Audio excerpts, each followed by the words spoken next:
Assalamualaikum hörmətli abunələrimiz, gülləriz yaxşı vaxtsavalcıdan bu gün 2025-ci il 12-ci aprel.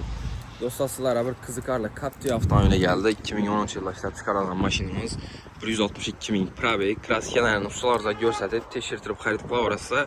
4 dana balon haləti yaxşı, tonirovkalar vurulub, təyər olub durdu. Avtomat korobka, metan propan qazları pokoleniya. Maşının yürüşləri tarzlarına gəf yox, gəlib. Elə görüb, ustalarca teşhirtirib xəritqla orası. Həmmə silinəsi bu. 7 məsələ. Propan qazları TN ustanovka qılınğan. 2013 yıl 162.000 probeg maşin. Baxası 90 milyon so'm, naqd pul bo'lsa üstündən yana 1-2 so'm gəzdirib beramiz. Avtokreditə 10 milyon so'm bilan ko'p beramiz dostlar. Pilus Notariuskaya klassla, aylık to'lovi 4.500.000 so'mdan 3 yıla çıxardı maşinimiz.